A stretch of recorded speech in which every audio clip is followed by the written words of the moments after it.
नमस्कार, सगरमाथा प्राइम समाचारमा स्वागत छ। म अनिल सुनाम। नमस्कार, म जयन्ती पुडासैनी। सबैभन्दा पहिले मुख्य समाचार।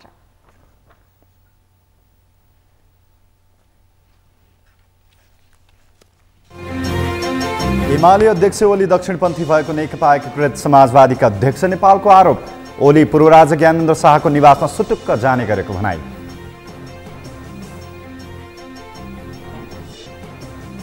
स्थानीय तहको निर्वाचन मिति नजिकैसँगै दलहरूको जोड घटाउ सुरु। आफ्नै पार्टीले धेरै स्थानमा जित्ने शीर्ष नेताहरूको दाबी।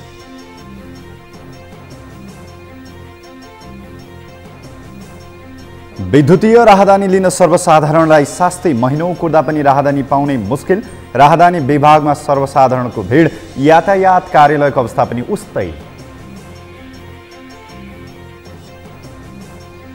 म्यादी प्रहरीका लागि दिनभर तातो घाममा हजारौंको लाइन। घर खर्च चलाउन समस्या भएपछि माग संख्या भन्दा आवेदन दिनेको संख्या अत्यधिक। र नेपालसँगको पहिलो एक दिवसीय खेलमा पपुवा न्युगिनी विजयी। नेपाल 6 रनले पराजित। शनिबार दोस्रो खेल हुने।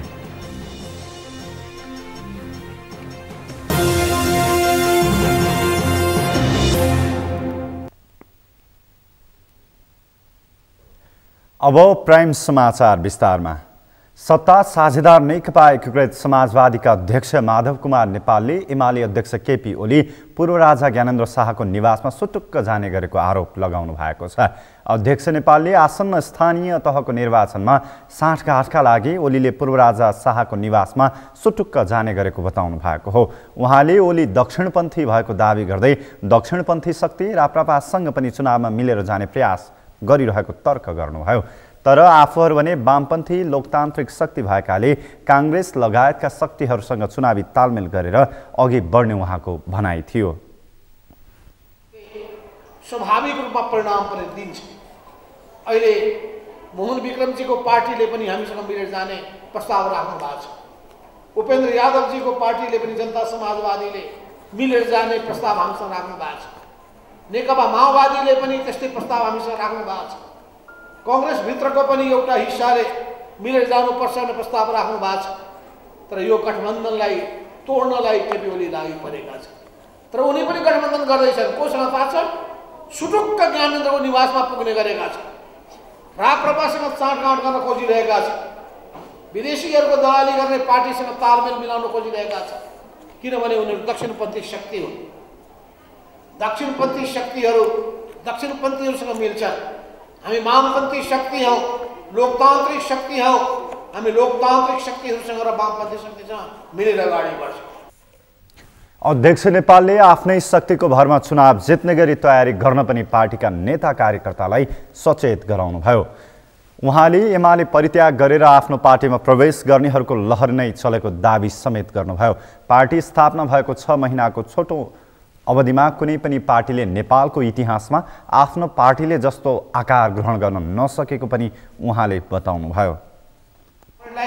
मैले केन्द्रीय कार्यालयमा शपथ ग्रहण गराएँ।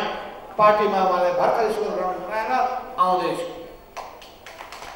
यसरी एमाले परित्याग गर्ने एउटा लहर चलेको छ र हाम्रो पार्टीमा प्रवेश गर्ने महाअभियान सुरु भएको छ। सबै तहमा, कहिले कुनै जिल्लाबाट, कहिले कुनै जिल्लाबाट, कहिले कुनै तह, कहिले कुनै तह। अस्ति धादिङ जाँदाखेरि धादिङमा भन्नुभयो, गल्छी नगरपालिकाले के घोषणा गर्यो भने गल्छीमा हामीलाई कसैले पनि पराजित गर्न सक्दैन। कमरेड एक्लै आफ्नो शक्तिले हामी जित्न गइरहेका छौँ। अध्यक्ष नेपालले आफ्नो पार्टीले सही विचार लिएर अघि बढेकाले जनलहर देखा परेको दावी गर्नुभयो। स्थानीय तह निर्वाचनको मिति नजिकिएसँगै आगामी निर्वाचनमा कम्युनिस्ट पार्टीको मत के होला भन्ने धेरैको चासोको विषय बनेको छ। सबै कम्युनिस्ट दलहरूले जोड्दा अहिलेको अवस्थामा झन्डै 53% भन्दा धेरै स्थानीय तहमा प्रतिनिधित्व गरेको पार्टीको अवस्थाबारे बहस सुरु भएको छ। यसभन्दा अघिल्लो स्थानीय तहको निर्वाचनको तुलनामा अहिले कम्युनिस्ट पार्टीहरू कमजोर भएको जानकारहरूको बुझाइ छ। यता कम्युनिस्ट दलहरूले भने अघिल्लो निर्वाचनमा भन्दा पनि धेरै सिट जित्ने दाबी गरेका छन्। अमृत ढकालको रिपोर्ट। नेपालमा रहेका सबै कम्युनिस्ट पार्टीहरूको मत एकै ठाउँमा हुने हो भने सबैभन्दा धेरै मत उनीहरूकै छ। तर विभिन्न पार्टीमा विभक्त कम्युनिस्ट पार्टीहरू एक ठाउँमा आउने सम्भावना भने देखिँदैन। बरु उनीहरू समयसँगै छिन्न भिन्न हुँदै गएका छन्। स्थानीय तहको निर्वाचन नजिकिएसँगै आगामी निर्वाचनमा कम्युनिस्ट पार्टीहरूको मत यथावत रहला वा नरहला भन्ने धेरैको चासोको विषय बनेको छ। अघिल्लो निर्वाचनमा प्रमुख प्रतिपक्षी दल एमाले धेरै स्थानीय तहमा जितेको थियो। तर अहिले पार्टी विभाजनपछि उसको अवस्था कस्तो होला भन्ने बहस समेत सुरु भएको छ। निर्वाचन आयोगका अनुसार अघिल्लो स्थानीय निर्वाचनमा प्रमुख कम्युनिस्ट पार्टीहरूको मत परिणाम यस्तो थियो।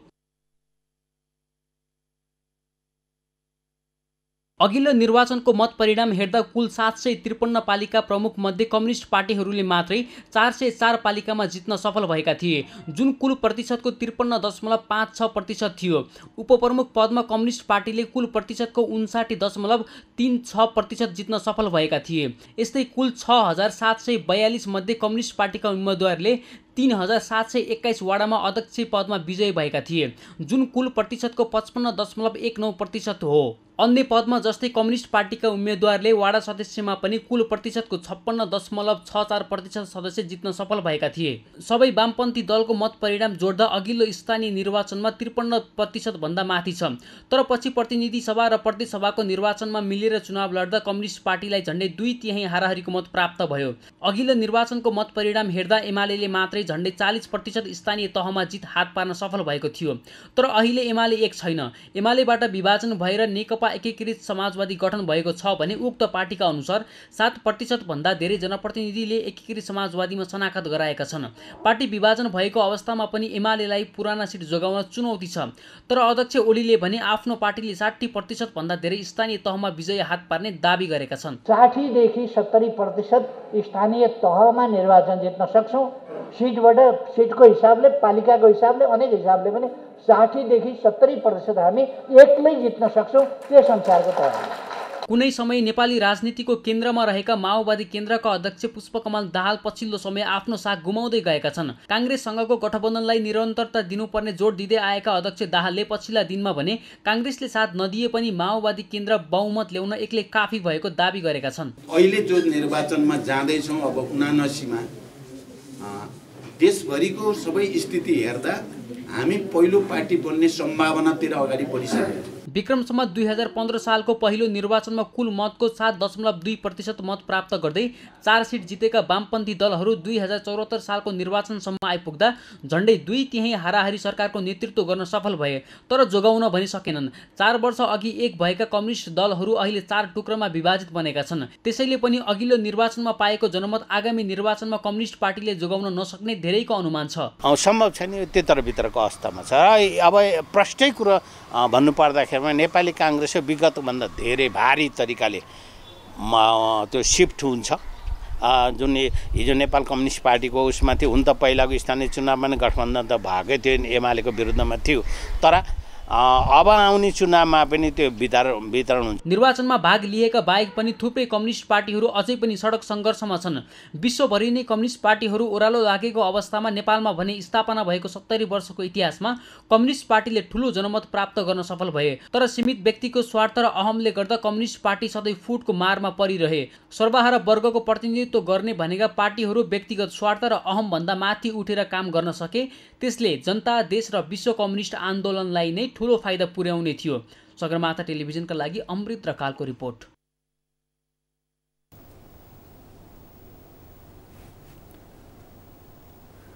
अर्थमन्त्री जनार्दन शर्माले प्रणाली अनुरूपको सामाजिक न्याय हुन नसक्दा गणतन्त्रपछि पनि आर्थिक विकास हुन नसकेको बताउनु भएको छ। उहाँले सामाजिक न्याय र कसरी मौलिक अधिकारलाई परिपूर्ति गर्न सकिन्छ भन्ने बारेमा सबै राजनैतिक दलहरूमा आधारभूत एकरूपता हुनुपर्ने बताउनुभयो। अर्थमन्त्री शर्माले अहिले शोधान्तर घाटाको अवस्था ठूलो रहेको पनि बताउनुभयो। मन्त्री शर्माले कोरोना महामारीका बीच पनि आर्थिक क्रियाकलापहरू वृद्धि भइरहेको बताउनुभयो।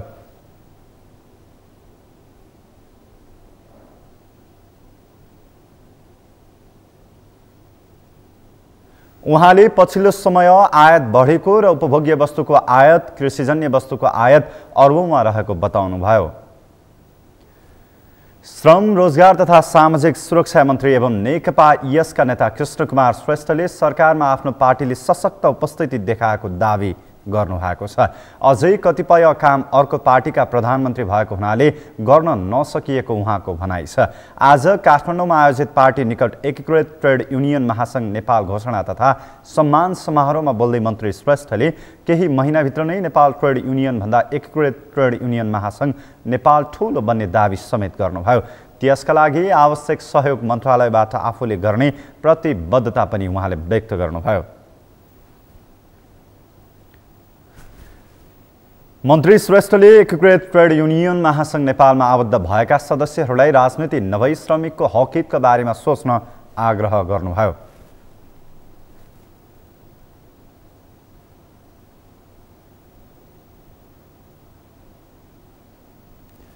नेपाली कांग्रेस निकट विद्यार्थी संगठन नेपाल विद्यार्थी संघका सभापति दुजाङ शेर्पाले पदभार ग्रहण गर्नुभएको छ।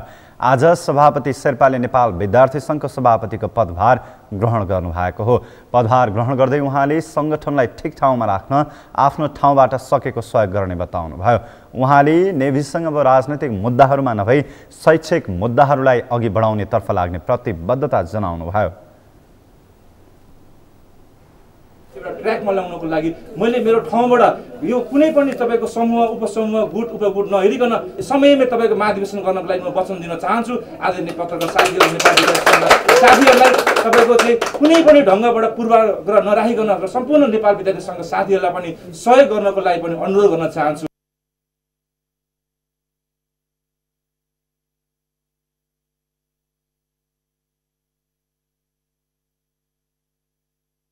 देशभरि रहेका नेपाल विद्यार्थी सङ्घलाई परिचालित गर्दै नेपाली कांग्रेसलाई आगामी निर्वाचनमा विजय गराउने दिशामा नेपाल विद्यार्थी सङ्घको यो वर्तमान दुजाङ शेर्पाको नेतृत्वमा रहेको कार्य समितिले महत्त्वपूर्ण भूमिका खेल्नेछ भनेर हामीले आशा र अपेक्षा राखेका छौँ। नेपाली कांग्रेसका केन्द्रीय सदस्य एवं नेभी संघका निवर्तमान सभापति राजीव ढुङ्गानाले स्थानीय निर्वाचनलाई लक्षित गरेर पार्टीलाई जिताउन नेभी संघले अब काम गर्ने बताउनुभयो।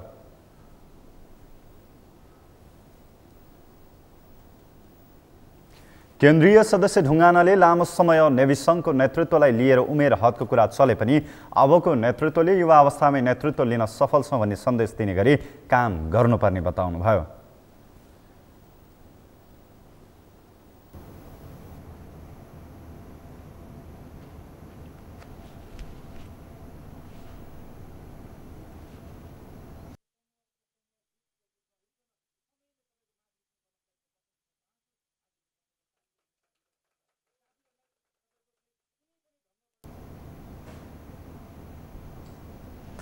नेपाली कांग्रेसको बैठक आइतबार 11 बजे बस्ने गरी सकिएको छ। आज पार्टी कार्यालय सानेपामा बसेको बैठकमा 20 जिल्लामा खटिएका केन्द्रीय प्रतिनिधिहरूले आफ्नो धारणा राखेका थिए। यस्तै बैठकमा 6 प्रदेशका सभापति र गण्डकी प्रदेशका मुख्यमन्त्रीले आफ्नो धारणा राखेका थिए। धारणा राख्ने अधिकांशले आगामी वैशाख 30 गतेका लागि निर्धारण गरिएको स्थानीय तहको निर्वाचनमा गठबन्धन गर्न नहुने बताएका थिए। बैठकमा महामन्त्री गगन थापाले बैठकका एजेन्डा प्रस्तुत गरेका थिए।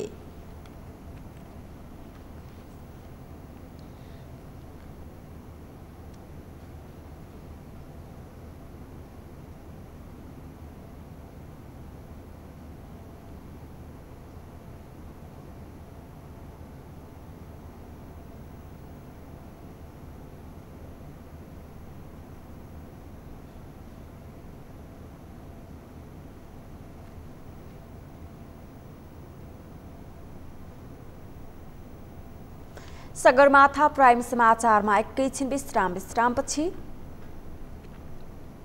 विद्युतीय राहदानी लिन सर्वसाधारणलाई शास्ति। महिनौं कुर्दा पनि राहदानी पाउनै मुस्किल। राहदानी विभागमा सर्वसाधारणको भिड। यातायात कार्यालयको अवस्था पनि उस्तै। म्यादी प्रहरीका लागि दिनभर तातो घाममा हजारौंको लाइन। घर खर्च चलाउन समस्या भएपछि माग संख्या भन्दा आवेदन दिनेको संख्या अत्यधिक। र नेपालसँगको पहिलो एक दिवसीय खेलमा पपुवा न्युगिनी विजयी। नेपाल 6 रनले पराजित शनिबार दोस्रो खेप हुने।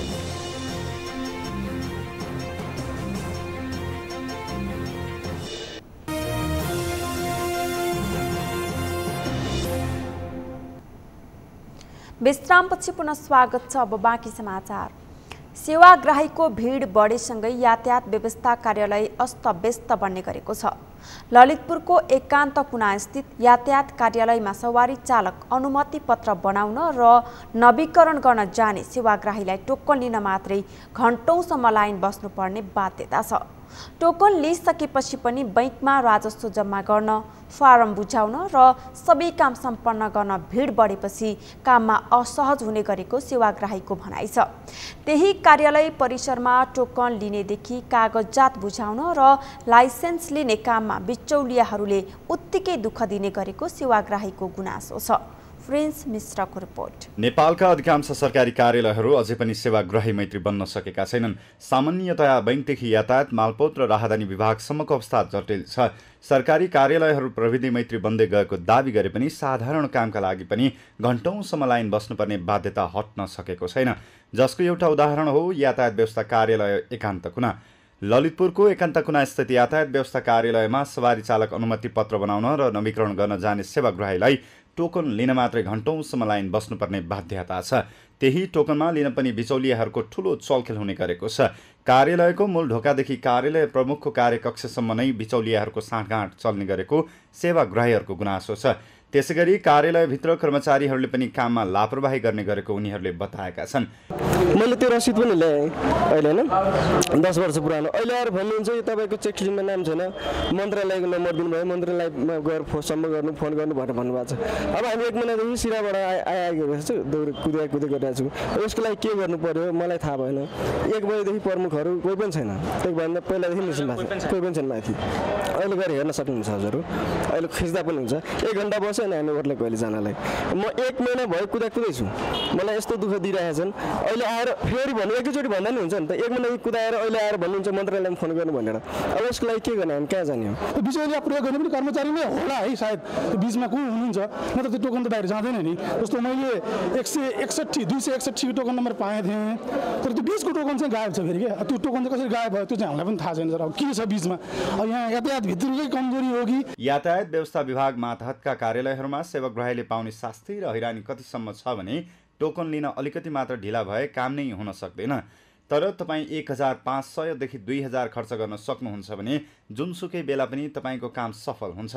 त्यस्ता काम कार्यालय परिसरमै भेटिएका बिचौलियाहरूले गरिदिने गरेका छन्। यता कार्यालयका कर्मचारीहरू समेत बिचौलियासँगको मिलेमतोमा काममा विभिन्न बहाना देखाउँदै बिचौलियाकै पासमा सेवाग्राही पुर्याउने गरेको पाइएको छ। सेवाग्राहीहरूलाई कहिले कम्प्युटरमा सर्भर डाउन हुने त कहिले कर्मचारी नभएपछि पटक पटक कार्यालय आउनुपर्ने बाध्यता छ, जसले गर्दा उपत्यका बाहिरबाट आउने सेवाग्राहीलाई शास्ति थपिएको छ। तर समस्याको समाधानतर्फ विभाग तथा मन्त्रालय अझै पनि बेखबर छ। सेवाग्राहीले मुस्किलले पाउने टोकन कार्यालय परिसरमै रहेका बिचौलियाले भने सहजै पाउँछन्। यस्ता काममा आफूहरूले कार्यालयभित्रकै कर्मचारीहरूले सघाउने गरेको उनीहरूले बताएका छन्। यहाँले मैले बाहिर बसे 4-5 मैले खानु सधैँ भित्र खाएको समाउनु भित्रको खुट्टा ढोक्छु हैन, तपाईको थुक खानु हैन, म तपाईको थुक चार्छु मलाई लार पनि तपाईलाई हैन। म अनि तपाईले थुक चार्छु। तपाईले हामीलाई भित्रको मान्छे भन्दिनुस्, तपाईले हामीलाई भित्रको मान्छे देखाइदिनुस्, यो मान्छेले टिकट बेचिरहेछ। तपाईले गर्ने तपाईले जान्नु न। बिचौलियाहरूका अखाडा बन्दै गएको यातायात कार्यालयमा सेटिङकै भरमा काम हुँदा आम सेवाग्राहीले शास्ति खेप्नु नौलो कुरा भएन। यता कार्यभार सम्हालेका कर्मचारीहरू भने यातायात कार्यालयमा सेवाग्राहीको अत्याधिक चाप हुने तर पर्याप्त कर्मचारी नभएका कारण काममा केही त्रुटि देखिने गरेको बताउँछन्। त्यस्तै टोकनमा कालोबजारी भएको खण्डमा अनुसन्धान हुने कार्यालयले जनाएको छ। सेवाग्राहीहरूलाई पनि इमान्दार र सचेत हुन कार्यालयले आग्रह गरेको छ। कर्मचारीले त मैले चाहिँ अब यो गरेको मैले थाहा पाएको छैन यहाँ होइन। अब यहाँ के छ यो पनि अनुसन्धानको विषय हुन्छ। अब तपाईँको टोकन लगाएर चाहिँ बाहिर कसैले बिक्री गरेको छ भने हामी पनि अनुसन्धान गर्छौँ। प्रहरी टोली छ त्यहाँ, नागरिकले पनि भन्नु पऱ्यो कि सेवाग्राहीले के भनिदिनु पऱ्यो, टोकन चाहिँ नि बिक्री भएको छ, मसँग यसले टोकन चाहिँ 2000 रुपियाँ 3000 कति रुपियाँ भनेको छ तपाईँको बाहिर यति भए हुन्छ भन्ने भन्यो छ भने यसले चाहिँ हामीलाई खबरदारी गरिदिनु पऱ्यो कि टोकन चाहिँ नि यसले चाहिँ बिक्री गर्न खोज्यो भन्ने कुराको जानकारी आउनु पऱ्यो। हल्ला मात्रै गरेर भएन। होइन भनिदिनु पऱ्यो नि त, आउनु पनि प्रमाणसहित भएपछि हामी कारवाही गरिहाल्छौँ। हाम्रो प्रहरी टोल त्यहाँ छ, अरू थप चाहिँ मान्छे बोलाएर भए पनि हामी कारवाही गर्छौँ। त्यही हुन नदिनको लागि हामीले त्यहाँ त्यत्रो चाहिँ नि प्रहरी टोली परिचालन गरिरहेका छौँ। बढ्दो प्रविधिको युगमा पनि नेपालका अधिकांश सरकारी कार्यालयमा त्यही पुरानो कार्यशैली छ, जसकारण हजारौं सेवाग्राहीहरू दिनहुँ मर्कामा पर्ने गरेका छन्। यसप्रति सम्बन्धित निकायको समयमै ध्यान जान आवश्यक छ। सगरमाथा टेलिभिजनका लागि क्यामेरामा दिलमन्यु सिलवालका साथमा प्रिन्स मिश्रको रिपोर्ट। वैदेशिक रोजगारीमा जानेहरूले विद्युतीय राहदानी लिनका लागि धेरै शास्ति भोग्दै आएका छन्। सरकारले राहदानी वितरण प्रक्रिया अनलाइनमा रूपान्तरण गरे पनि सेवाग्राहीले भोग्ने शास्ति भने कम भएको छैन। अहिले पनि राहदानी विभागमा राहदानी लिनेहरूको भिड उल्लेख्य मात्रामा छ। जीवन राणा भाटको रिपोर्ट। कति दुःख पाइरहेछ नि, काठमाडौँमा जस्तो ठाउँमा आएर बसेको छ, खानु पाएको छैन, पैसा हुँदैन, एक त लाइन बस्दा बस्दै खुट्टा फुटेर के भइसकिसक्यो, भन्ने ठाउँै छैन, जस्तै दुःख पाइसकेको छ। हप्तादेखि आएको घर जाने पैसा धरी पनि सकिसक्यो। यहाँ आएर यहाँ आएको 17,000 लागिसक्यो होला पासपोर्ट बनाउनु, त्योभन्दा धेरै लागिसकिसक्यो हाम्रो खर्च। त्यति धेरै दुःख पाइसक्यो, रुनु मात्रै सकेको छैन पासपोर्टको लागि। यी हुन् आँखामा टिलपिल आँसु पार्दै गरेकी झापाकी गङ्गा दास। राहदानी बनाउन काठमाडौँ आएकी दासले पाएको दुःख बयान गरी साध्य छैन। 15 दिनभन्दा बढी भयो यिनी राहदानी बनाउन काठमाडौँ आएको, तर अझैसम्म नबन्दा यिनी निराश छिन्। दासले आफूले भोगेको जस्तै समस्या कसैलाई नपरोस् भन्दै कामना गरेकी छिन्। धेरै मुस्किल रहेछ क्या। बरु आफ्नो ठाउँ भनेको आफ्नो ठाउँमै बनाउनु रहेछ। यहाँ भनेको सजिलो भनेर आयौँ, तर यहाँ झन् गाह्रो रहेछ क्या। यहाँ आउने मान्छेहरू नआउँदा पनि हुन्छ, यति धेरै बिजोग र यति धेरै दुःख पाइँदो रहेछ। यहाँ आएपछि चाहिँ धेरै नै दुःख पाइसकिसक्यो। 4-5 दिन भइसक्यो लाइन बसेको बल्ल पालो आउँछ, त्यही पनि हुँदैन। आज जा भन्छ, भोलि आइज भन्छ, आज जा भन्छ, भोलि आइज भन्छ। आउने भाडा छैन, खाने भाडा, बस्ने ठाउँ छैन, कति धेरै गाह्रो भइसकिसक्यो हामीलाई। जन्मभूमि छाड्दा र परिवारबाट टाढिनु पर्दाको पीडा त छँदैछ। बेरोजगार युवा जब वैदेशिक रोजगारीमा जाने प्रक्रिया थाल्दछन्, त्यसपछि सुरु हुन थाल्दछ दुःखका दिन, त्यो पनि सरकारी निकायबाटै। अचेल त्रिपुरेश्वर स्थित राहदानी विभागबाट हरेक युवाले यस्तै शास्ति पाइरहेका छन्। रातको 2 बजेदेखि लाइन लाग्दा पनि समयमै काम नहुँदा यिनीहरूले पोख्ने आक्रोशबाट सरकारी सेवा प्रवाह कति गैर जिम्मेवार रहेको छ भन्ने प्रश्न हुन्छ। यस्तो त छ हालत, हेर्नु यहाँ तपाईँहरूले देखिरहनु भएको होइन। आफूले नि यो मिलाएर अब आफ्नै उसमा गयो भने त हुन्छ नि त राम्रो। अब भित्रको हालत त्यही हो। मलाई त यहाँ कामभन्दा नि बढी बिचौलियाहरू बढी छन् जस्तो लागिरहेको क्या। मान्छेहरू सुई आखान गाखान सबको भइरह। हामी अब 4-5 घन्टा भइसक्यो बाहिर, के अरे उहाँ रोडदेखि लाइन बसेको, अहिले 5-7 घन्टा भइसक्यो होला, अहिलेसम्म पालो आएन, के अरे यही हो। अब पेपरलेस प्रणालीबाट सेवा दिँदा सेवाग्राहीले सहज रूपमा सेवा पाउनु पर्नेमा आवश्यक दक्ष जनशक्ति नहुँदा समस्या भइरहेको छ। करोडौं खर्चेर बनाइएको भवन जति भव्य छ, सेवाग्राहीलाई दिने सेवा उति नै झुर। दास मात्रै होइन, अधिकांश सेवाग्राहीले राहदानी विभागप्रति बनाएको धारणा यही हो। प्रशासनको व्यवस्थापन नभएको हो। व्यवस्थापन नगर्ने, अघि आउने भर्खर आउनेले पनि गरेर लिएर जाने, हिजोदेखि आएका सिधा तरिकाले लाइनमा बस्ने मान्छेले कहिले पनि पालो नआउने, यस्तो भयो यहाँ। सरकारले राहदानी वितरण प्रक्रिया अनलाइनमा रूपान्तरण गरे पनि यही प्रक्रियाले सेवाग्राहीलाई झनै शास्ति दिएको सेवाग्राहीको गुनासो रहेको छ। कोरोना महामारीको समयमा वैदेशिक रोजगारी ठप्प भएको थियो। अहिले भने संक्रमण दर ओह्रालो लागेसँगै धमाधम रोजगारीका अवसरहरू आउन थालेका छन्। वैदेशिक रोजगारीमा जानेहरूको संख्या बढ्न थालेपछि विभागमा राहदानी लिनेको भिड पनि बढ्दै गएको छ। तर विभागको फितलो व्यवस्थापनका कारण शास्ति भोग्न बाध्य भएको सेवाग्राहीको गुनासो रहेको छ। 3 चोटि भइसक्यो परासीबाट आउने जाने गरेको, एकदम दुःख पाछौँ। पानी खानु पनि छैन, केही खानु पनि छैन, अब काम पनि बन्दैन, अब के भन्ने। अब हाम्रो नेपालको सरकार यस्तै छन्, अब कसलाई भन्न जाने। यहाँ त ठुलो अब अन्त जाने ठाउँ कोही छैन। यतिसम्म कि कार्यालयमा सामान्य हेल्प डेस्क पनि छैन। राहदानी विभागको भद्रगोल यतिमा मात्रै सीमित छैन। ई पासपोर्ट बनाउन के चाहिन्छ, टोकन कतिखेर बाँडिन्छ, एक दिनमा कतिजनालाई पासपोर्ट बाँडिन्छ भन्ने सामान्य जानकारी सेवाग्राहीले देख्ने गरी राखिएको पाइँदैन। विभागसँग भने यसको रेडिमेड उत्तर छ। बुकिङ गरेर आएकाको समयमै काम सम्पन्न भइरहेको उसको दाबी छ। जुन आफ्नो समय र मिति लिएर आउनुहुन्छ। र फेरि अर्को कुरा के छ भनेदेखि जस्तो हामीहरूले पहिले 700-800 को हाराहारीमा यहाँबाट हाम्रो उत्पादन क्षमता थियो, अहिले त्यसलाई 3 गुणा बढाउँदाखेरि पनि हामीले सबै सेवाग्राहीलाई चाहिँ राहदानी उपलब्ध गराउन नसक्नु होइन। भने त डेफिनेटली सेवाग्राहीको सङ्ख्या उल्लेख्य बढेको अवस्था हो। किनभनेदेखि विदेशमा अहिले भर्खरै कोभिडको सहजीकरणसँगै विभिन्न ठाउँमा रोजगारी खुलिरहेछ। कोरिया छ, त्यस्तै चाहिँ तपाईँको अस्ट्रेलिया र क्यानाडा लगायतका मुलुकहरूमा पढ्न जाने विद्यार्थीहरूको चाहिँ उल्लेख्य रूपमा हामीले यहाँ लाइनमा गएर यहाँहरूले चाहिँ इन्डिभिजुअली सोध्नुभयो भने पनि थाहा पाउनुहुन्छ। ती कारणले गर्दाखेरि चाहिँ हत्तै बढेको अवस्था चाहिँ पक्कै हो। अहिले पछिल्लो चरणमा चाहिँ बढेर अनि चाहिँ आफ्नो समय र उ नलिकन चाहिँ हामीहरूलाई दिनै पर्यो भन्ने किसिमको प्रेसर हो हामीहरूको लागि अहिले। र त्यसमा पनि के भने हाम्रो जनशक्तिको कुरो हुन्छ, हाम्रो क्षमताको कुरो हुन्छ। र अहिले हामीले गरेको भन्दा 2 गुणा गऱ्यौँ र त्यहाँभन्दा बढी त हामी पनि जान सक्दैनौँ। हालसम्म देशभरका 58 जिल्लामा विद्युतीय राहदानीको सेवा विस्तार गरिएको छ। तर पनि धेरै जिल्लामा समस्या आउँदा काठमाडौँ आउनुपर्ने बाध्यता रहेको छ। त्यसैकारण काठमाडौँमा सेवाग्राहीको भिड अचाकली बढेको छ। विभागले रेडिमेड उत्तर दिएर आफू पन्छिन पाउँदैन। स्रोत साधन थपेर भए पनि सेवाग्राहीको काम चाँडो सक्ने वातावरण बनाउन आवश्यक रहेको छ। सगरमाथा टेलिभिजनका लागि क्यामेरामा सुरेन्द्र राउतको साथमा जीवन राणाबाट काठमाडौँ। जन्मभूमि छाड्दा र परिवारबाट टाढिनु पर्दाको पीडा त छँदैछ। बेरोजगार नेपाली जब वैदेशिक रोजगारीमा जाने प्रक्रिया थाल्छन् त्यसपछि सुरु हुन थाल्छ उनका दुःखका दिन। त्यो पनि सरकारी निकायबाटै। अचेल त्रिपुरेश्वर स्थित राहदानी विभागबाट नेपाली नागरिकले यस्तै शास्ति पाइरहेका छन्। यसै सन्दर्भमा आज हामीले सगरमाथा जनबोलीमा सेवाग्राहीहरूलाई सोधेका थियौं, राहदानी विभागको कामप्रति कतिको सन्तुष्ट हुनुहुन्छ? हेरौं उनीहरूको भनाई उनीहरूकै शैलीमा।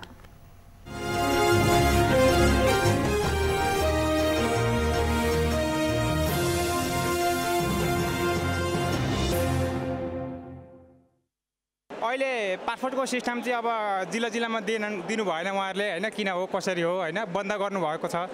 चुनावको कारणले हो कि या अब अन्य आवश्यकको कारणले गर्दाखेरि हो। तर यहाँ चाहिँ के भयो भनेदेखि एकजनाले गर्ने काम 10 जना मान्छे लाग्दाखेरि पनि काम छिटो हुँदैन। आज हुने काम 3 दिन लाग्छ होइन। यो चाहिँ के भने हामीलाई दुःखको कुरा हो। यो चाहिँ अब टाढाबाट आइएको हुन्छ कतिपय मान्छेहरू यहाँको हुन्छ।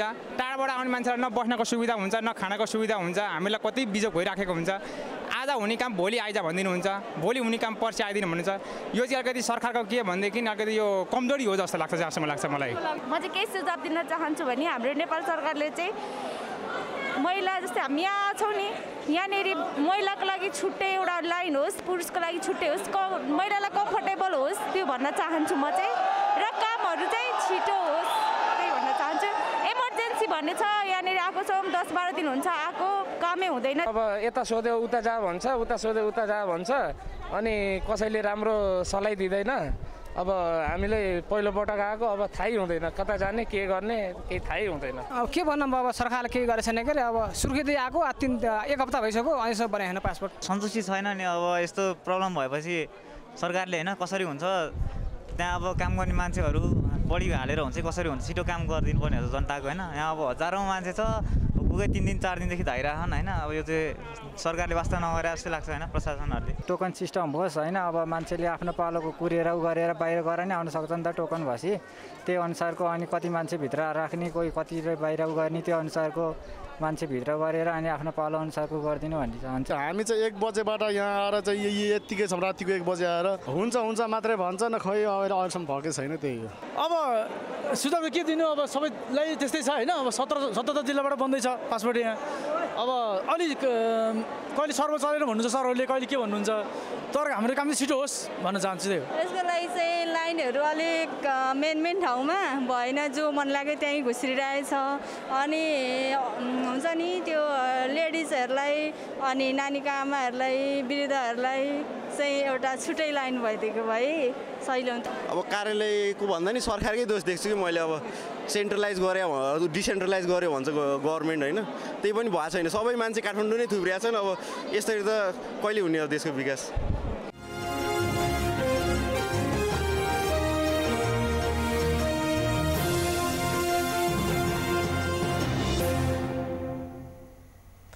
सुनसरीमा स्थानीय तह निर्वाचन लक्षित गरी भर्ना खुलाइएको म्यादी प्रहरीमा आवेदन दिनेको भिड लागेको छ। कार्यालय समय अगावै जिल्ला प्रहरी कार्यालयमा पुगेर आवेदन बुझाउने मात्र नभई फारम लिन लाइनमा बस्नेको भिड समेत उत्तिकै बाक्लो छ।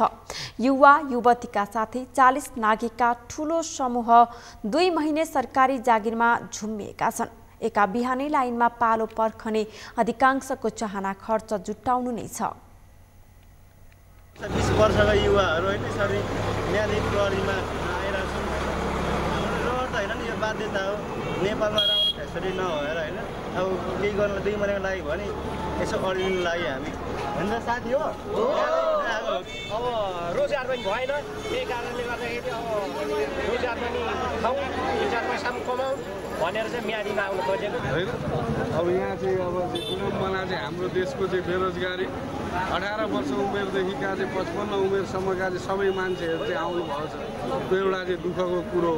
50-55 वर्षको मान्छेहरूले चाहिँ यसरी आएर लाइन लागेर चाहिँ यति दुःख पाएको देख्दा चाहिँ हामी चाहिँ युवाहरूलाई पनि अलिकति नराम्रो लाग्छ।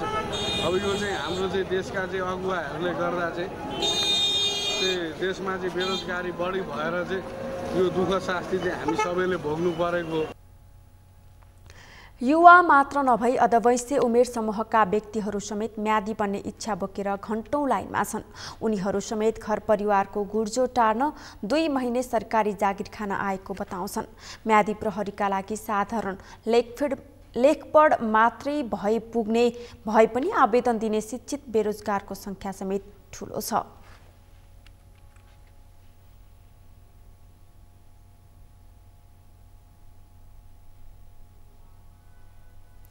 आगामी वैशाख 30 गते हुने स्थानीय तहको निर्वाचनका लागि देशभर म्यादी प्रहरीको माग गरिएको छ। चुनावी सुरक्षाका लागि म्यादी प्रहरी भर्ना आह्वान भएसँगै कैलालीमा म्यादी प्रहरीका लागि आवेदन दिनेको संख्या प्रदेशका अन्य जिल्लाभन्दा उच्च छ। कैलालीमा 2457 जनाका लागि आह्वान भएको मागमा 5 गुणा बढीले आवेदन दिएका छन्। कैलालीबाट दिनेश विष्टको रिपोर्ट। सुगम तथा प्रदेशको राजधानी भएको जिल्ला कैलालीमा बेरोजगारीको अवस्था कुन हदसम्म छ भन्ने गतिलो उदाहरण म्यादी प्रहरीमा परेको आवेदनले देखाएको छ। कैलालीमा 2457 जनाका लागि आह्वान गरिएको म्यादी प्रहरीको संख्याका लागि झण्डै 11,000ले आवेदन दिएका छन्। म्यादी प्रहरीको आवेदन दिनेमा आर्थिक अवस्था कमजोर भएका तथा उच्च शिक्षा हासिल गरेका युवा युवतीको संख्या बढी छ। बेरोजगार भएर घरमा बसेका युवा युवतीहरू थोरै दिनका लागि भए पनि रोजगार बन्ने चाहना राखेर म्यादी प्रहरीमा भर्ना हुन आएका छन्। बेरोजगारीको समस्या र घर खर्च चलाउनैका लागि म्यादी प्रहरीमा भर्नाका लागि आवेदन दिएको आवेदकहरू बताउँछन्। बेरोजगारी पर्यो, अब म्यादी खुलेर चाहिँ त्यही भएर म्यादीमा अलि सरकारलाई पनि हेल्प गरौँ र आफूलाई पनि अलिकति केही टाइम पास होस् भनेर आएको। बेरोजगार भएर नै आएको हो। यत्रो घाममा बसिरहेको छु, खाना पनि खाएको छैन, पानी पनि खान पाएको छैन। 4 घण्टा भइसक्यो दाइ लाइनमा कसैले दिँदैन। के भनौँ सर, चाहिँ युवाको चाहिँ त्यो रोजगारको लागि कति आवश्यक छ भन्ने कुरा चाहिँ कति क्लियर यहाँबाट प्रष्ट हुन्छ कि 20-30 हजारको लागि मान्छे ठेलाम ठेल होइन, एउटा त्यही पनि सरकारी जागिर पनि होइन, एउटा सिम्पल एउटा सानो जागिरको लागि चाहिँ 20-30 हजारको लागि मान्छे यतिको भिडमा कोचिया छन् भनेपछि युवाहरू कतिको व्यर्थ एकदम फुर्सदमा छन्, बेरोजगार छन्। यहीँबाट प्रस्ट्याउँछ नेपाल सरकारले यसलाई अलिक एकदम मजाले ध्यान दिनुपर्ने कुरा हो। छोटो अवधिको जागिरका लागि चर्को घाममा घण्टौंसम्म लाइनमा उभिएर फारम भर्न आएका कतिपयको उमेर 40 देखि 50 वर्षसम्म रहेको छ। उनीहरूले रहरले नभई घरको कमजोर आर्थिक अवस्थाका कारण थोरै भए पनि जीविकोपार्जनमा सहयोग पुग्छ कि भनेर म्यादी प्रहरी बन्न आएको बताउँछन्। मेरो उमेर 50 वर्ष हो। जाउँ अब नजिकै कैलाली नै भर्न जाउँ भनेर अब बेरोजगारमा यसो अब त्यतिकै बसिरहनु भन्दा अब आफ्नो नजिकैको क्षेत्रमा गएर भर्ता सजिलो होला भन्ने। बेरोजगारी भएर रोजीरोटीको लागि काम पनि केही छैन घरमा, त्यही भएर मलाई खुसी लागेको छ। तर यो भिडभाडै छ, भिडभाडमा अब काम हुने हो हुने होइन त्यो निश्चित छैन। म्यादी प्रहरीका लागि कैलालीमा बिहिबारसम्म 10,144 जनाले आवेदन दिएको जिल्ला प्रहरी कार्यालय कैलालीले जानकारी दिएको छ, जसमा 7,078 पुरुष र 3,066 महिला रहेका छन्। शुक्रबार मात्रै करिब 2,000 बढीको आवेदन आउने हुँदा म्यादी प्रहरीमा कैलालीमा 12,000 बढीको आवेदन हुने प्रहरीको अनुमान छ। म्यादी प्रहरीमा भर्नाका लागि 18 वर्ष पुरा भई 54 वर्ष ननागेका कुनै पनि नेपाली नागरिकले दरखास्त दिन सक्नेछन्। विशेष गरी पूर्व नेपाली सेना, प्रहरी तथा विगतमा पनि म्यादी प्रहरीको अनुभव बटुलेकाहरूलाई प्राथमिकतामा राखिने कैलाली प्रहरीले जनाएको छ। गतिसम्मको चाहिँ 10,144 जना चाहिँ आवेदन तथा दरखास्त गरिसकेको छ, जसमध्येमा 3066 जना महिला छन् भने 7,078 जना चाहिँ पुरुष छन्।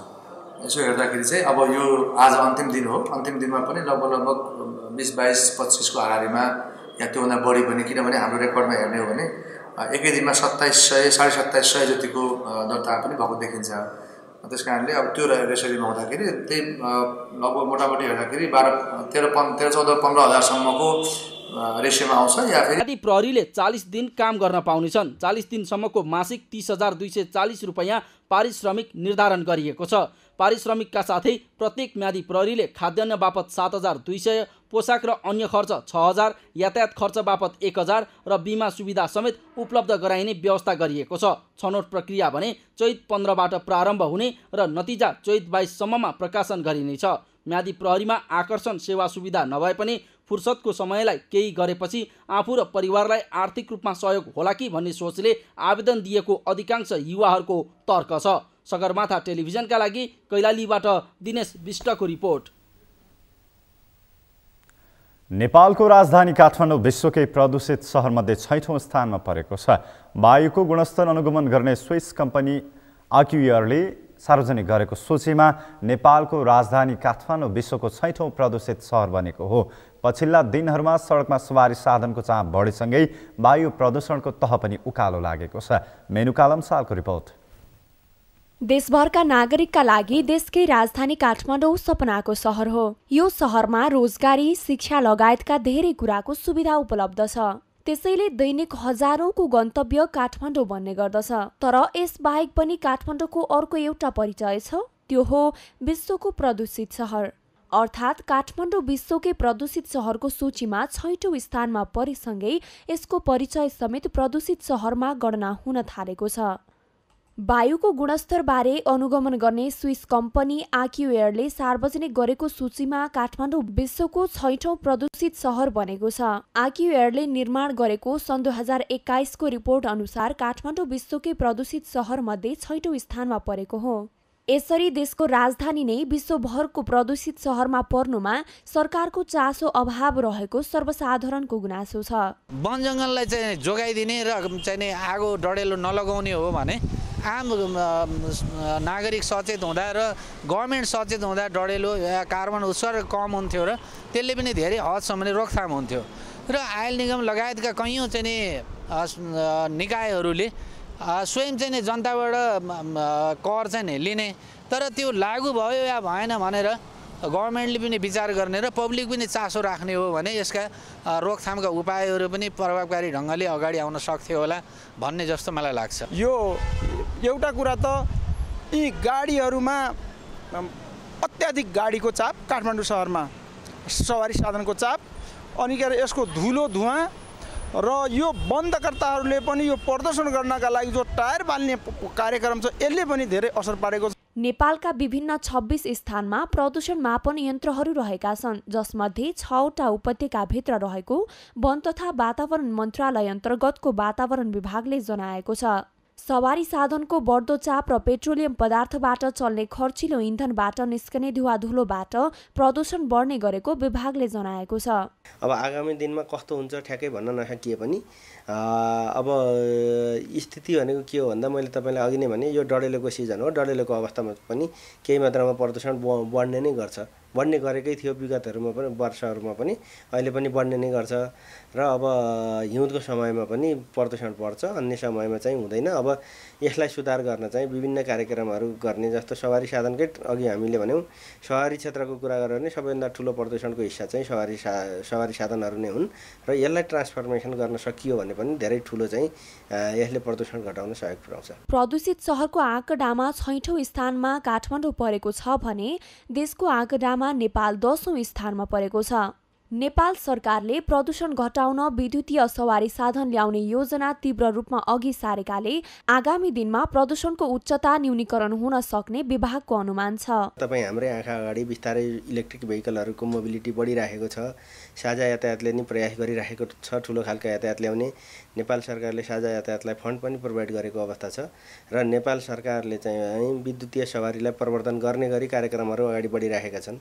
नेपाल विद्युत प्राधिकरणले विभिन्न ठाउँमा ठुला खालको चार्जिङ स्टेसन, फास्ट चार्जिङ स्टेसनहरू राखेर सवारी साधनहरू गुडाउने गरी योजना अगाडि बढाइरहेको छ। यो हिसाबले भन्दाखेरि चाहिँ नेपाल सरकारले चाहिँ विद्युतीय सवारीतिर जाने हिसाबले चाहिँ अगाडि बढिरहेको छ। सवारी साधनको उच्च चाप, इटा भट्टा लगायतका धुवाजन्य उद्योगबाट निस्कने धुवा, गर्मी मौसममा वनजङ्गलमा लागेका आगलागीका कारण लगायतले वातावरण बढी प्रदूषित बन्ने गरेको छ। तसर्थ यसको न्यूनीकरणमा सरकारका साथै आम नागरिकको समेत चासो जान आवश्यक छ। सगरमाथा टेलिभिजनका लागि क्यामेरामा सुरेन्द्र राउतका साथमा मेनुका लम्साल, काठमाडौँ। निर्माण थालेको 7 वर्षमा पनि काठमाडौँको जोरपाटी साँखु सडक खण्ड अझै अल्पत्र परेको छ। वर्षौंदेखि सडक अल्पत्र हुँदा धुलो धुवाँ र सास्ते खेपेको भन्दै स्थानीय आन्दोलित भएका छन्। लामो समय बितिसक्दा पनि बाटोको स्तरोन्नति नगरेको भन्दै स्थानीयले सडक अवरुद्ध पारेका छन्। मेनुका लम्सालको रिपोर्ट। बिहिबार सामाजिक सञ्जालमा एउटा भिडियो एकाएक भाइरल भयो। भिडियोमा जोरपाटी साँघु सडक खण्ड पिच नगरेको भन्दै थलीका बासिन्दाले एमाले नेता रामेश्वर फुयाललाई घेरा हालेर र्याकर्याक्ती पारेको देख्न सकिन्छ। काम सुरु भएको 7 वर्षमा पनि सडक पिच नभएको भन्दै स्थानीयले बिहिबार बिहान नेता फुयाललाई घेरा हालेर बाटो किन पिच नगरेको भन्दै प्रश्न गरे।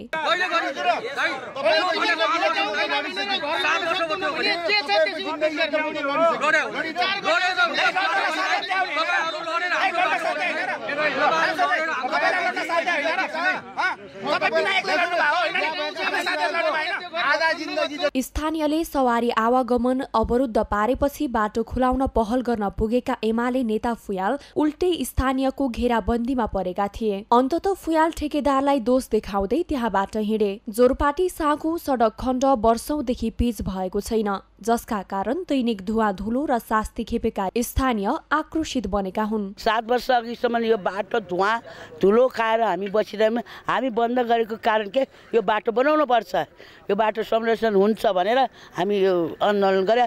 जतिसम्म यो ठेकदार आएर बाटो बन्दैन त्यसैसम्म हामी छोड्ने छैनौँ। अब 10 करोडको जग्गा र घर मेरो पर्यो, म आफू पनि पीडित मान्छे हुँ हैन, बाटो बन्नुपर्छ भन्ने हो। मैले पनि चाहिँ यसमा चाहिँ अब सहयोग गरेको छु। तर यहाँ अब दुई चारजनाले गर्दाखेरि हाम्रो जनप्रतिनिधिहरू पनि हुन्छ भन्ने मात्रै कुरा गर्नुहुन्छ, यहाँ बाटो बनाउनु कुनै चासो गर्नु भने हेर्नुहोस् हैन। त्यो भएर अनिखेरि अब यहाँ हो ठिक छ, यो जनताहरूलाई दुःख भयो, तर उहाँहरूको एक दिनको दुःख हो। हामी त वर्षौं वर्ष धुलो धुवाँ खाएर यहाँ अब यो तपाईँ बसिसक्नु भएको छैन। हाम्रो स्वास्थ्यमा पनि प्रतिकूल असर गरिरहेछ। तपाईँको यही धुलो धुवाँको कारण मेरो चाहिँ श्वास प्रश्वासको पनि समस्या आइसकेको छ। म जस्तो धेरै हुनुहुन्छ होइन, त्यही कारणले यो बाटो बन्नुपर्छ भनेर हामीले चाहिँ आन्दोलन गऱ्यौँ आज। हामी अब यो बाटो बनाउँछ भनेर बस्दा बाटोले बनाएन। वहाँ धुलो खाँदा हैरान कति खाइयो, हाम्रो आयु नै कति घटिसक्यो होला, रोग कति लागिसक्यो होला जिउमा। अब यसको सुनवाई होस् भनेर यो बाटो चाँडो बनोस् भनेर आज हामीले यो बन्दको व्यवस्था गरेको हो। बाइकको कर तिर्न, गाडीको कर तिर्न जाँदाखेरि मनमै चसक्क हुन्छ हाम्रो। यो यस्तो बाटोको लागि हामीले कर तिरे होइन नि, राम्रो सुविधा पाऊँ, विकास होस् भन्नका लागि नै कर तिरेको हो। हामीले भ्याट ट्याक्स सबै तिरेका छौँ। हाम्रो जग्गा बाटोमा परेको छ, त्यही पनि हामीले छोडेका छौँ। त्यही पनि हाम्रो यो चाहिँ सधैँ धुलो र धुवाँ चाहिँ सधैँ खाइरहँदाखेरि हाम्रो चाहिँ मन रोको छ। त्यसकारण पनि आज हामीले यो स्ट्राइक गर्न बाध्य छौँ। जोरपाटी साँघु सडक खण्डको काम सुरुवात भएको 7 वर्ष बितिसकेको छ, तथापि सडकको अवस्था भने सुधार भएको छैन। यता निर्माणको जिम्मा पाएको काठमाडौँ उपत्यका सडक विस्तार कार्यालयले भने ठेक्का प्रक्रिया र सडकको विस्तारका कामले पिचको काममा ढिलाइ भएको जनाएको छ। यसको ढिलाइ हुनुको कारण चाहिँ ठेक्का प्रक्रिया निकाल्दाखेरि नै यो सडक क्लियरेन्स गरेर निकाल्नु पर्ने पहिले नै अलिकति त्रुटि भए जस्तो महसुस छ मलाई चाहिँ। किनभने क्लियर भएन, रोडको चौडा क्लियर नभइसकेपछि हामीलाई काम गर्ने ठाउँ नै पाइएन। काम गर्ने ठाउँ नपाएपछि हामीले काम गर्न सकेन। बल्ल चाहिँ 1-2 वर्षदेखि लगभग हामीलाई के आयो आदेश भनेपछि अब क्लियर गर्न सकिँदैन, जति क्लियर भयो क्लियरमा काम गर्नुहोस्, नभएको ठाउँमा जति छ यथास्थितिमा चाहिँ रोडको काम निर्माण गरेर सम्पन्न गर्ने भन्ने आदेश आइसकेपछि बल्ल यो कामले चाहिँ प्रगति लिएको र काम अगाडि बढेको हो। 2072 सालमा सम्झौता गरी 2074 सालमा निर्माण सम्पन्न गर्ने लक्ष्य राखेको कार्यालयले पुनः म्याद थप गरी 2078 चैत मसान्तमा सम्पन्न गर्ने गरी सम्झौता गरेको थियो। तर सो सम्झौतामा पनि काम सकिनेमा ढुक्क छैन। तथापि कार्यालयले भने लगभग 80% निर्माणको कार्य सम्पन्न गरेकाले काम चाँडै सकिने आश्वासन दिएको छ। अहिलेको कार्य प्रगति हेर्दाखेरि 1 महिनाभित्र लगभग चाहिँ निर्माण कार्य सम्पन्न हुने स्थितिमा देखिया छ। बन्नुपर्ने प्रगतिको हिसाबमा अहिले बन्ने नै देखिरहेछ। निर्माण कार्य सम्पन्न हुने देखिरहेछ। यसरी लामो समय बित्दा पनि जोरपाटी साँगो सडक खण्डमा निर्माण कार्य सम्पन्न नहुँदा स्थानीयले वर्षौंदेखि शास्ति भोग्दै आएका छन्। तसर्थ यसतर्फ सरकारवाला निकायको ध्यान जान आवश्यक छ। सगरमाथा टेलिभिजनका लागि क्यामेरामा दिलमणि सिलवालका साथ मेनुगालम साल काठमाडौँ।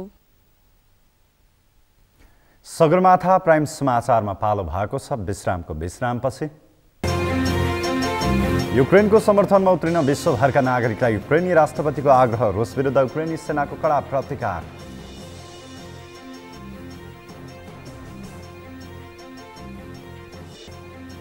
र नेपालसँगको पहिलो एक दिवसीय खेलमा पपुवा न्युगिनी विजयी, नेपाल 6 रनले पराजित। शनिबार दोस्रो खेल हुने।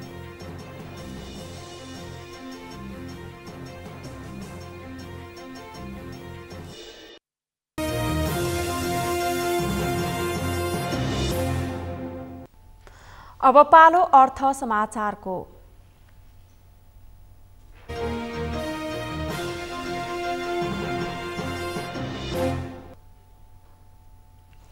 आगामी आर्थिक वर्षको बजेटले निजी क्षेत्रको समस्या समाधानलाई प्राथमिकता दिनुपर्ने उद्योगी व्यवसायीहरूले बताएका छन्। शुक्रबार प्रतिनिधि सभा अन्तर्गतको अर्थ समितिको बैठकमा आगामी आर्थिक वर्षको बजेटका सम्बन्धमा निजी क्षेत्रसँग गरेको छलफलमा बोल्दै उद्योगी व्यवसायीहरूले आगामी आर्थिक वर्षको बजेटले निजी क्षेत्रको विद्यमान समस्या समाधान गर्नुपर्नेमा जोड दिएका हुन्।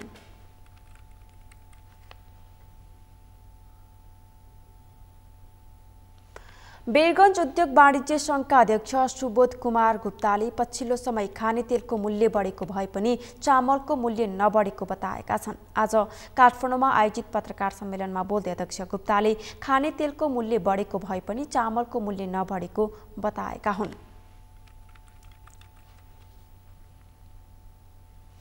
जगदम्बा स्टिलले हालै नेपाली बजारमा ग्याल्भा प्लस र सुपर स्वाइन स्टिल बजारमा ल्याएको छ।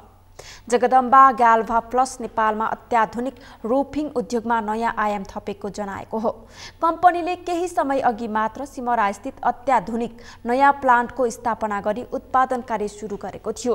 निर्माण समूह शङ्कर ग्रुप अन्तर्गत जगदम्बा स्टिल्स नेपालको सबैभन्दा ठूलो फलामे छड उत्पादक कम्पनी हो, जसको उत्पादन क्षमता वार्षिक 3000 मेट्रिक टन रोलिङ मिल क्यापेसिटी रहेको कम्पनीले जनाएको छ। साथै स्टिल रोलिङ प्रविधिबाट टिएमटी बार उत्पादन गर्न नेपालको पहिलो कम्पनी भएको कम्पनीको दाबी छ। नेपालको सबैभन्दा ठूलो फलामे छड उत्पादन कम्पनीको रूपमा जगदम्बा स्टिलले विभिन्न प्रकारका स्टिल उत्पादन बजारमा ल्याइसकेको छ। साथै सो कम्पनीले देशको माग अनुसार उत्पादन क्षमता विस्तार गर्नुको साथै रोजगार सृजनाको सन्दर्भमा देशलाई थप आर्थिक सहयोग प्रदान गर्दै कुल घरेलु उत्पादन तथा कर योगदानमा पनि विशेष सहायता दिँदै आएको छ।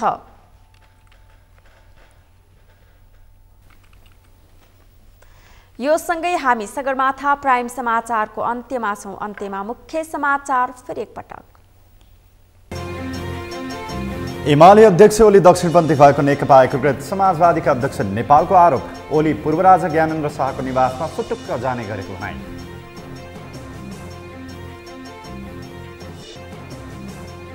स्थानीय तहको निर्वाचन मिति नजिकैसँगै दलहरूको जोड घटाउ सुरु। आफ्नै पार्टीले धेरै स्थानमा जित्ने शीर्ष नेताहरूको दाबी।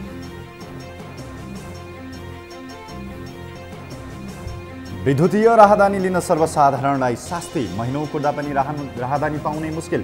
राहदानी विभागमा सर्वसाधारणको भिड। यातायात कार्यालयको अवस्था पनि उस्तै।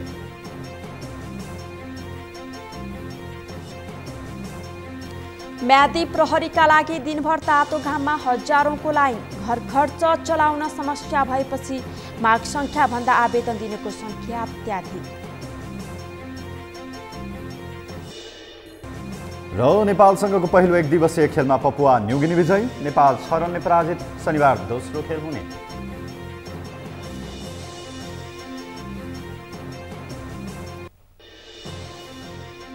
हौस् त सगरमाथा प्राइम समाचार अहिलेलाई सकियो। तपाईँ समाचार बुलेटिनका साथै सगरमाथा टेलिभिजनका सम्पूर्ण कार्यक्रम www.sagarmatha.tv मा पनि पढ्न र हेर्न सक्नुहुनेछ। साथै युट्युबमा youtube.com/sagarmatha TV नेपालमा हेर्न सक्नुहुनेछ। तपाईँ हामीलाई फेसबुकमा पनि facebook.com/stv नेपालमा फलो गर्न सक्नुहुनेछ। समाचारको शिखर, नेपालको गौरव, नेपालको पहिलो न्युज च्यानल सगरमाथा टेलिभिजन हेर्दै गर्नुहोला। नमस्कार।